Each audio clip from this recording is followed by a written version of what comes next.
gente vai conversar agora com o advogado Brendo Moreira, que é especialista em direito previdenciário. A aposentadoria pelo INSS fica mais difícil em 2025. É nosso tema agora com o doutor Brendo. Aquele abraço, seja bem-vindo. Boa tarde. Boa tarde, Peterson. Boa tarde a todos que fazem o Guia do Sertão. Boa tarde a todos que nos acompanham. Pois é, nós temos aí vivido dias difíceis em relação ao INSS, não apenas, Peterson, em relação à aposentadoria por idade, mas também em relação aos outros benefícios, como os benefícios por incapacidade. Iremos, evidentemente, tratar sobre eles também, mas hoje aqui nós iremos discutir no que se refere à aposentadoria por tempo de contribuição, que, em tese, ela foi extinta após a reforma da Previdência. No entanto, aquelas pessoas que teriam direito adquirido, né, para estas existem as regras de transição, e foi justamente nestes pontos em que houveram algumas modificações. Doutor Brendo, o que na realidade muda a partir de agora? As pessoas estão muito temerosas, porque tem gente que já está na beira de se aposentar, já está com a idade já avançada, já está pronto para se aposentar e fica com medo. E agora, o que é que faz? Isso pode retroagir para as pessoas que já deram entrada, ou até aquelas que já estão prontas para dar entrada? O que é que muda a partir de agora, na realidade? É importante, Peterson, que nós façamos aqui a ponderação de que não houve uma nova reforma da Previdência, não houve uma alteração daquilo que já tinha sido feito na reforma do ano 2019. O que há, na verdade, é o início da efetivação das regras de transição, respectivamente, dos anos que, ao longo do tempo, irão se passando.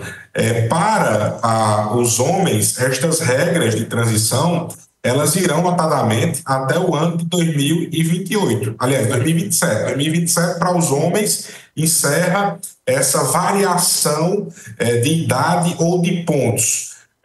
Quando, na verdade, para as mulheres, essa variação ela só vai se encerrar no ano de 2031. E para isso, eu adentro aqui já em alguns detalhes, até para facilitar a questão da compreensão. O que mudou foi a questão de pontos para se aposentar. Homens passam a precisar atingir o total de 102 pontos e as mulheres passam, portanto, a necessitarem atingir um total de 92 pontos. O que é isso? O que são esses pontos? Na aposentadoria por tempo de contribuição, deve-se observar o tempo em que o segurado do INSS ele contribuiu, ou seja, fez os recolhimentos para o INSS, mas também a idade. Agora, em 2025, a exigência mínima de tempo de contribuição para as mulheres são de 30 anos e para os homens de 35 anos. No entanto, para que se atinja os pontos necessários, deve haver a soma entre os pontos, a idade do segurado e o tempo de contribuição. Soma-se esses dois tempos, esses dois períodos, para que então se atinja os pontos necessários para se aposentar. No que se refere à regra de transição daqueles segurados que já estavam no sistema de aposentadoria por tempo de contribuição antes da reforma, nós temos hoje o seguinte cenário, como dito, para homens 102 pontos, para mulheres 92 pontos. Trocando em miúdos, né, chegando aqui em números fechados, digamos assim, além desse tempo mínimo de contribuição que o homem e que a mulher devem ter, para que se aposente por tempo de contribuição, o homem, em 2025, deverá ter, além do tempo de contribuição, a idade de 64 anos de idade. Isso para os homens, somado com o tempo de contribuição para se atingir os pontos necessários. E para as mulheres, a idade que atualmente se impera são 59 anos de idade. Essa regra, como já dito, ela é uma regra de transição. A cada ano vai se aumentando 6 meses. Ano que vem, 2026, essa regra ela já vai ser alterada, tanto para homens como para mulheres. Ano que vem, 2026, os homens necessitarão ter 64 anos e meio para se aposentar e as mulheres 59 anos e meio, lembrando sempre do tempo exigido de contribuição. E essa transição ela vai perdurar, Peterson, até que chegue na quantidade, digamos assim, necessária, que aí vai estancar, que vai ser homens 65 anos e mulheres 62 anos. Há de também fazer uma ponderação que é diferente da aposentadoria por idade. A aposentadoria por idade, necessariamente, o homem precisa ter 65 anos de idade e o tempo mínimo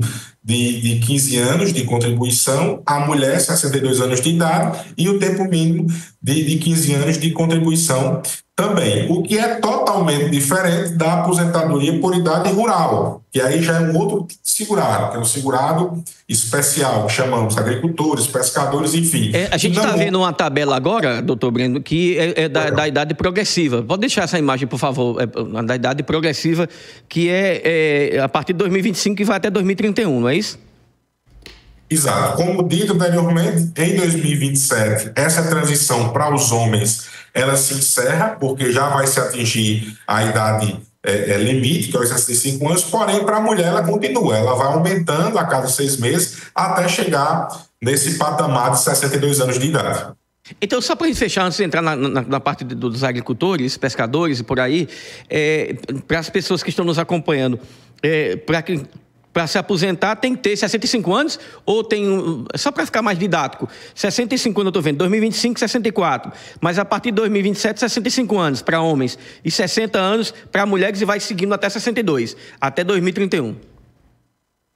Exato, a regra de transição é justamente essa. Agora, o grande detalhe, o que as pessoas acabam muitas vezes se confundindo, é o período que tem que se observar do tempo de contribuição. E aí fica o questionamento e a análise de cada caso concreto, tem que se ver a documentação e fazer as simulações, se de fato compensa você se aposentar por tempo de contribuição, o que em alguns casos, e isso vai acontecer bastante, na prática a gente já se observa, que está sendo mais vantajoso se aposentar por idade, porque já tem ali o tempo mínimo de contribuição, e aí acaba se chegando no resultado positivo no final. Agora, aqueles segurados que são filiados no sistema de aposentadoria por tempo de contribuição, tem que se somar esses pontos.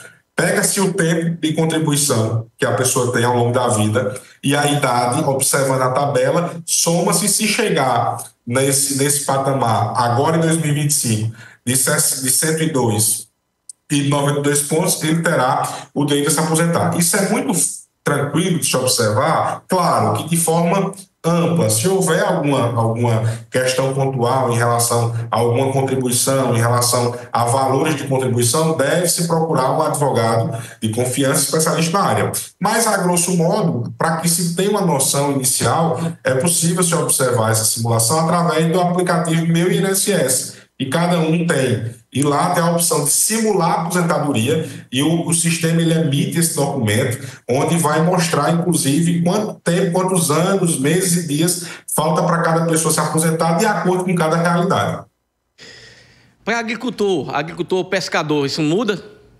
Não há nenhuma alteração, principalmente após a reforma. Na época da reforma da Previdência, em 2019, houve uma balbúrdia, houve uma confusão muito grande em relação a isso, porque é uma classe muito fragilizada, tanto pelas condições de trabalho, como também pela realidade em que vivemos. Portanto, não há nenhuma alteração em relação aos segurados especiais, que abrange agricultor, pescador, enfim. Continua-se tendo que comprovar os 15 anos de atividade, no âmbito do segurado especial. Para a idade mulher continua 55 anos e para agricultor continua 60 anos, não há nenhuma alteração desse sentido.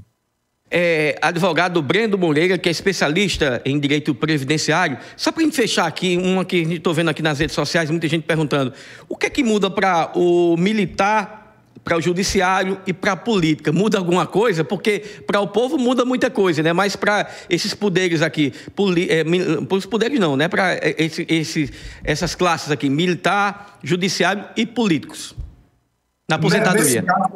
Cada um vai ter a sua realidade de acordo com o regime de previdência que ele rege, né? O que nós estamos falando aqui, por exemplo, em tese não serve para os servidores do município de Bom Jesus, que é o caso de um município que tem lá o seu instituto próprio de previdência. Nós estamos falando aqui de regra geral. Como Cajazeiras também, né? Que tem o seu próprio, né? Cachoeira dos Índios e por aí vai, né?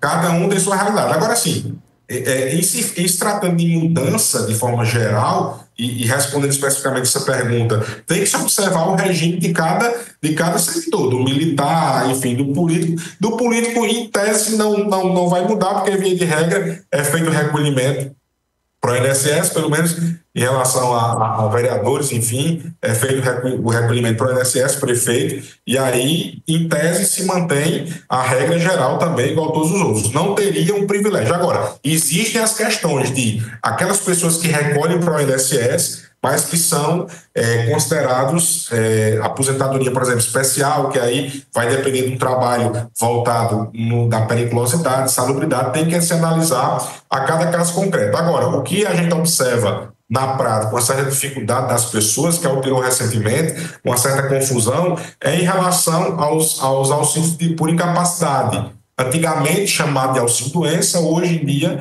auxílio por incapacidade temporária, antigamente chamado de aposentadoria por invalidez, hoje chamado de aposentadoria por incapacidade permanente. Não mais existe a possibilidade de você marcar uma perícia já de forma inicial. Primeiro você tem que anexar um documento médico fundamentado, um CID, um tempo de recuperação, e aí o médico do INSS, o perito, vai analisar esse documento médico. Se ele se convencer que você realmente não está apto a trabalhar, o seu benefício ele possivelmente será concedido, porque além de comprovar a questão da incapacidade laborativa por alguma doença, enfim, você tem que também comprovar a qualidade segurada, seja urbano, carteira assinada, contribuinte, seja especial, agricultor, enfim. Se ele se sentir convencido, você passa para essa fase próxima, que é a análise documental, senão, aí é que você vai ser submetido à perícia médica, e é aí onde está residindo o problema, que nós estamos com a escassez de peritos, sobretudo no sertão, muito gritante. Há a possibilidade de marcar uma perícia com a maior brevidade, mas se for nos grandes centros, como João Pessoa, Fortaleza, até Campina Grande, nós estamos tendo uma certa dificuldade em encontrar vagas para se fazer perícia médica.